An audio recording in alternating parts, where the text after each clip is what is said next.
रात का वक्त है, एक छोटा सा शहर और एक ऐसा केस जिसमें सबूत होने के बाद भी मामला कभी कोर्ट तक पहुंचा ही नहीं।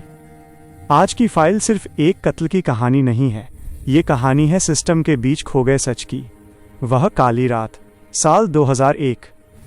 उत्तर भारत का एक मध्यम आकार का शहर, रेलवे कॉलोनी के क्वार्टर और शाम का वक्त।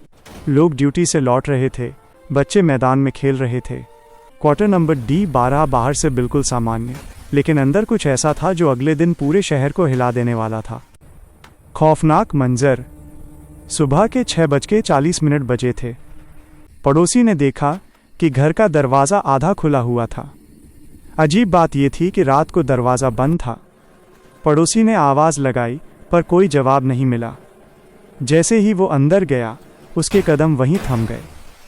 ड्राइंग रूम का फर्श, घर के मालिक रमेश वर्मा, रेलवे क्लर्क, मृत पड़े थे। उनके सिर के पास खून का थक्का जम चुका था। बेडरूम, उनकी पत्नी सुमन वर्मा बेसुध पड़ी थीं।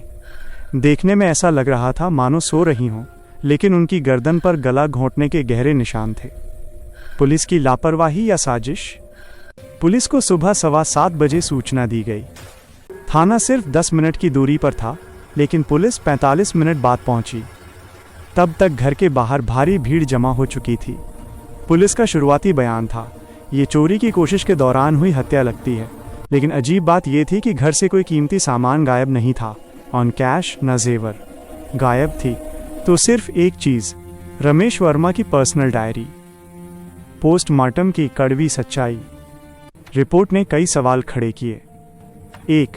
रमेश वर्मा, सिर पर किसी भारी चीज से वार किया गया था। 2. सुमन वर्मा, हाथों से गला घोंटकर हत्या, मैनुअल स्ट्रैंगुलेशन। ये साफ था कि ये सिर्फ लूटपाट नहीं थी। पुलिस ने FIR दर्ज की, केस नंबर मिला, लेकिन तफ्तीश शुरू होते ही भटक गई। गायब सबूत और संदिग्ध चेहरे। पड़ोसियों के बयानों में विरोधाभास था, लेकिन एक बात समान थी। रात 10:30 बजे के बाद एक अनजान आदमी को घर से निकलते देखा गया था। उसकी कद काठी रमेश के ही एक ऑफिस सहकर्मी से मिलती थी। यहीं से केस ने खतरनाक मोड़ लिया। रमेश वर्मा रेलवे के अकाउंट सेक्शन में थे और पिछले 6 महीनों से एक बड़े घोटाले के खिलाफ इंटरनल शिकायत दर्ज करने की तैयारी कर रहे थे। सुमन वर्मा भी डरी हुई थीं। उन्होंने पड़ोसियों से कहा था, हम गलत लोगों से टकरा गए हैं। सिस्टम का खेल। जब पुलिस ने ऑफिस के रिकॉर्ड्स मांगे तो पता चला कि घोटाले से जुड़ी वे फाइलें गायब हैं। विभाग का जवाब था, पुराने रिकॉर्ड हैं, कहीं खो गए होंगे। तबादला। 3 महीने बाद जांच अधिकारी आईओ का ट्रांसफ़र कर दिया गया। लापता फाइलें। नया अधिकारी आया पर पुराने सबूत और केस डायरी उसे ठीक से सौंपे ही नहीं गए। न्याय की गुहार।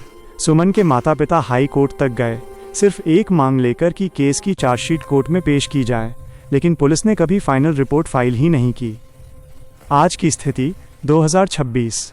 साल 2010 में एक पत्रकार ने RTI के जरिए पता लगाया कि इस केस फाइल का एक बड़ा हिस्सा आधिकारिक रूप से अनट्रेसेबल, लापता घोषित कर दिया गया है। आज भी क्वार्टर D12 खाली पड़ा है। लोग कहते हैं कि वहाँ से आज भी रोने और चीखने की आवाज़ें आती हैं।